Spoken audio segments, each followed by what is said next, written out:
Que alegria estar novamente com você. Este é o nosso 14º encontro, estudando a série As Revelações do Santuário. Hoje estamos fechando o nosso segundo bloco, onde tratamos do santuário. Você aprendeu sobre as festas, você aprendeu também sobre os rituais, as cerimônias, e pela graça de Deus, hoje aprendemos sobre o dia da expiação no santuário celestial. Se o santuário da terra era uma cópia do santuário celestial, e era mesmo, então os eventos que ocorriam no santuário terrestre devem ocorrer também no santuário celestial. Veja o seguinte: os sacrifícios de animais representavam Jesus, o Cordeiro de Deus que tira o pecado do mundo e que foi imolado por nós no Calvário. O dia da expiação significa o juízo final, momento quando Deus limpa do pecado todo aquele que crê em Jesus. Todo homem que crê em Jesus, toda mulher que crê em Jesus, você e eu, nós temos os nossos pecados perdoados, porque Jesus está no santuário. Esse juízo final está relacionado com o Evangelho eterno, que deve ser, está sendo e finalmente será pregado em todo o mundo. Evangelho eterno quer dizer verdadeiro, sem mácula, cujos resultados também são eternos. Sobre a purificação do santuário em 1844, isto é, no final dos 2.300 anos, conforme a profecia de Daniel 8,14, isso já foi objeto de muito estudo e ainda o será.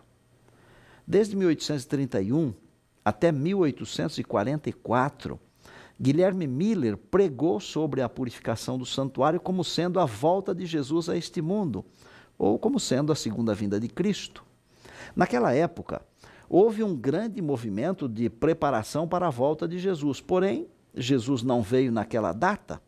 Finalmente descobriu-se que a purificação do santuário não era a volta de Jesus, e sim o dia da expiação no santuário celestial. Desde então, as 3 mensagens angélicas de Apocalipse 14 estão sendo pregadas. Uma delas, a primeira, aborda exatamente o juízo que se processa no céu. Os teólogos chamamos esse juízo de investigativo. Na verdade, o juízo divino está dividido em 3 partes, ou 3 etapas, ou 3 fases. A primeira fase se chama investigativa. Começou em 1844, no final da profecia dos 2.300 anos, das 2.300 tardes e manhãs, e vai até um pouquinho antes da volta de Jesus. Poderia dizer até a volta de Jesus, mas com conhecimento descobre-se que esse período termina um pouquinho antes, pouco tempo antes da volta de Jesus. Essa fase é para quem crê em Jesus, para todo aquele que o aceitou pelo menos uma vez na vida como seu salvador pessoal. Ela serve para saber por que os salvos receberão a vida eterna.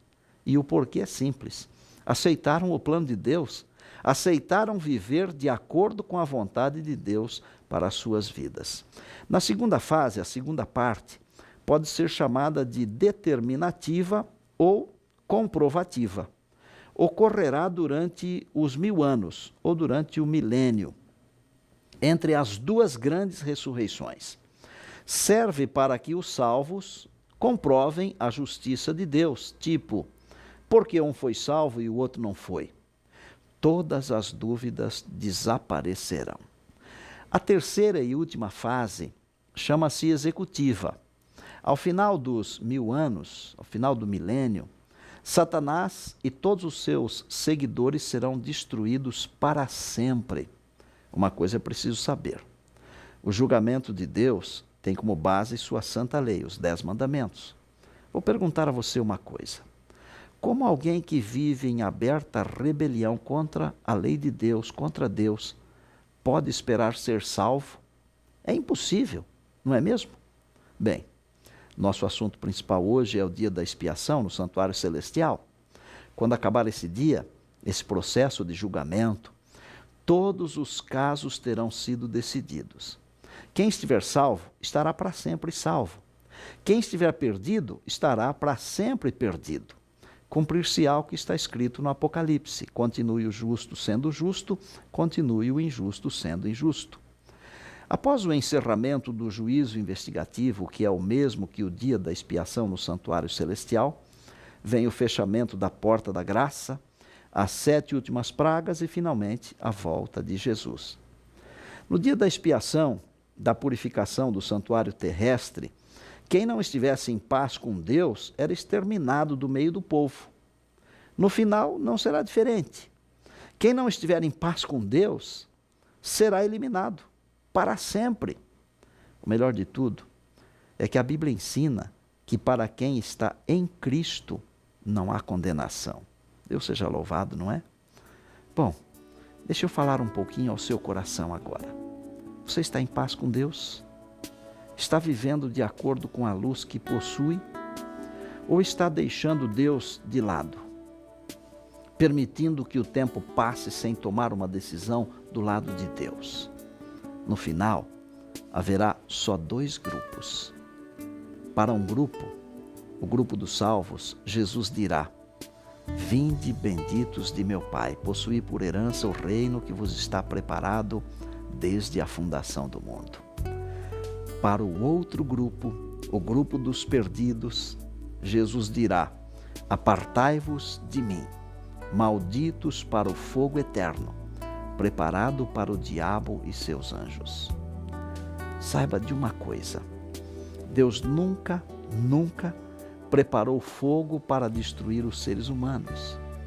A Bíblia diz que o fogo foi preparado para destruir a Satanás e aos seus anjos. Mateus 25, verso 41. Você e eu não precisamos ser destruídos pelo fogo do último dia. Destruir não é o desejo de Deus, tanto que a Bíblia chama o ato de destruição de o ato estranho de Deus.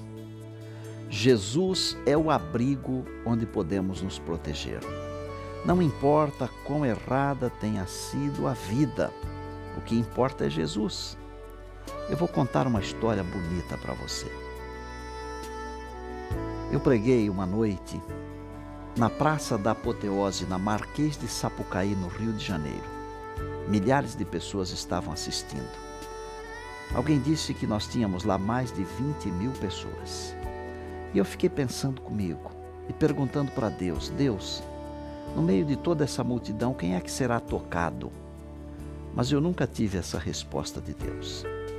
No ano passado, eu estive no Rio de Janeiro, juntamente com o Quarteto Ministry, fomos fazer um reencontro lá.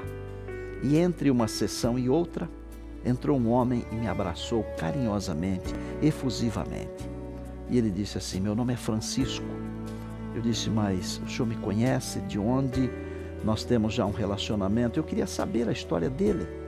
Ele disse: pastor, uma noite o senhor estava pregando na Praça da Apoteose. E eu era um pai de santo, e eu via aquelas pessoas todas vestidas de terno, bem vestidas, cantando músicas religiosas, e eu entrei lá para ver. E eu fui tocado por Deus.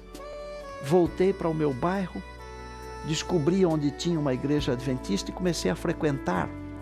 Hoje eu sou membro da igreja adventista, sou diácono da igreja. Deus mudou a minha vida, Deus transformou a minha vida. Posso dizer a você o seguinte: sua vida não importa. O que importa é Jesus. No momento em que você resolve se entregar a Jesus, Ele toma você nos braços e Ele nunca lança você fora. Aceite Jesus agora. Aceite o ministério no santuário celestial. Tenha os pecados perdoados. Hoje pode ser o dia da expiação para você. Aproveite esse momento.